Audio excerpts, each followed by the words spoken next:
मैंने तुमसे शादी की थी, तुम्हारी जिम्मेदारियों से नहीं। जया यार, तुम कुछ समझती ही नहीं हो। मेरी सैलरी में घर चलाना कितना मुश्किल हो जाता है। ऊपर से तुम्हारे ये बिना सोचे समझे खर्चे।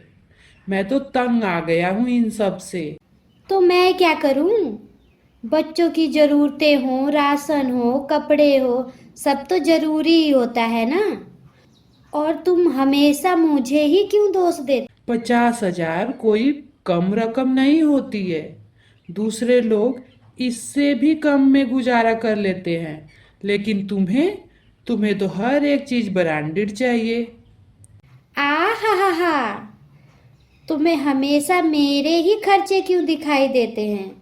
अपने माँ बाप को जो हर महीने 15-15 हजार भेजते हो, उस पर तो तुम कभी नहीं सोचे। पैसे आए नहीं कि भेजना शुरू, जैसे कि तुम्हारा तो कोई परिवार ही ना हो। दीपक चुप रह गया। जया ने एक झटके में सामान पैक किया और मायके में चली गई। माँ ने उसे वहां अचानक देखा, पूछा, बेटी, अचानक और ये बैग?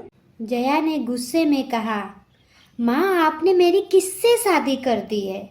बस उसके सिर पर जिम्मेदारियों का ही बोझ है और कुछ भी नहीं। माँ गंभीर हो गई और बोली, ये शादी कोई फिल्म ही नहीं होती जो 2 घंटे में खत्म हो जाए। ये एक जिम्मेदारी है। दीपक अकेले तुम्हारी जिम्मेदारी क्यों उठाए? तुम भी तो पढ़ी लिखी हो। जब वह घर के कामों में तुम्हारा साथ दे सकता है, तो तुम भी तो उसकी कम सैलरी की परेशानी में साथ दे सकती हो। जब घर बसाना चाहती हो, तो जिम्मेदारी भी बांटना सीखो। माँ की बातों में सच्चाई थी। उसे एहसास हुआ कि कैसे वह दीपक का दोष देती रही, पर साथ देने का कभी नहीं सोचा। कुछ ही घंटों में उसने फैसला किया कि वह अपने ससुराल जाएगी।